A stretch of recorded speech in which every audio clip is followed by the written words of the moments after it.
एक व्यापारी व्यापार करने के लिए एक शहर से दूसरे शहर जाता था। बीच में रेगिस्तान का कुछ इलाका पड़ता था। वह आदमी एक नेगेटिव सोच वाला इंसान था। हमेशा शिकायत करता रहता था कि मेरे पास ये नहीं है, वो नहीं है, इसकी कमी है, उसकी कमी है। एक दिन वह रेगिस्तान में से गुजर रहा था, तभी उसकी पानी की बोतल खाली हो जाती है। उसे बड़ी जोर की प्यास लगती है, लेकिन रेगिस्तान में पानी ना मिलने की वजह से उसे बहुत गुस्सा आता है और बोलता है कि कितना खराब जगह है, ना कोई पेड़ ना पानी, रास्ता भी लंबा है, रेगिस्तान पार करना पड़ता है। तभी आसमान की तरफ देख करके कहता है कि भगवान, ये कैसा जगह बना दी है आपने। अगर मेरे पास में बहुत सारा पानी होता, बहुत सारे संसाधन होते तो इस जगह पर हरियाली कर देता, बहुत सारा पेड़ लगा देता। वह आदमी ऊपर देखकर ये सब बातें कह रहा होता है और ऐसा लग रहा था कि जैसे ऊपर वाले से जवाब का प्रतीक्षा कर रहा हो कि भगवान कुछ कह दे। अब चमत्कार ये हुआ कि वह जैसे ही नीचे देखा, उसे अपने आंखों के सामने एक कुआं दिखाई दिया। वह पूरी तरह से घबरा गया, क्योंकि उसने कभी भी उस रेगिस्तान में कुआं नहीं देखा था।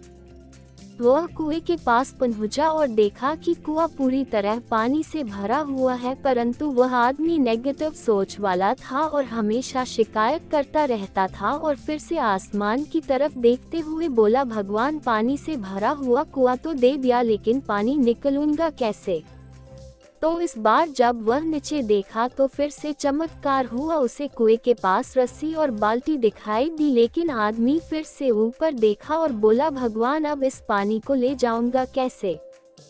तभी उसको एहसास हुआ जैसे उसके पीछे कोई है। वह पीछे मुड़कर देखा तो एक ऊंट खड़ा हुआ होता है। वह पूरी तरह से घबरा गया, सोचने लगा कि ये तो सच में होने लग रहा है। मैं बातों बातों में कह तो दिया, अब मुझे यहाँ हरियाली करनी पड़ेगी और पेड़ लगाने की जिम्मेदारी लेनी पड़ेगी। आदमी को पानी से भरा हुआ कुआं मिल गया, बाल्टी और रस्सी मिल गई, पानी को ले जाने के लिए ऊंट भी मिल गया, सब कुछ मिल गया। अब वह आदमी सोच रहा था कि ये मैं बातों बातों में क्या बोल दिया, ये तो गड़बड़ हो गया। अब वह तेजी से दौड़कर भागने लगा।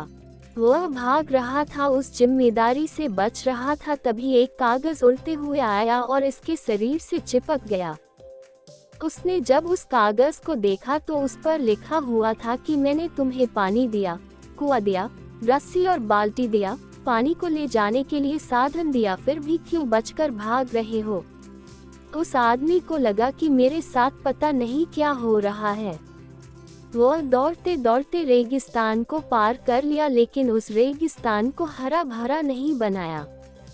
यह कहानी हमें सिखाती है कि हम में से बहुत सारे लोग ये कहते हैं कि बड़े स्कूल में पढ़ लिया होता या बड़े कॉलेज में चला गया होता तो ये कर लेता, अगर मेरे पास बहुत सारा पैसा होता तो ये कर लेता, मेरा बॉस मेरा साथ नहीं देता है, नहीं तो मैं पता नहीं क्या कर देता। हम हमेशा शिकायतें ढूंढा करते हैं, अपनी जिम्मेदारी से बचकर भाग रहे होते हैं। ये कहानी हमें सिखाती है कि लाइफ में हम जो कुछ भी कर रहे हैं 100% जिम्मेदारी हमारी है कि उस काम को बिना किसी शिकायत के पूरा करें। तो दूसरों पर दोष देना, उनकी गलतियां बताना बंद कीजिए, अपनी गलतियों को सुधारना शुरू कीजिए।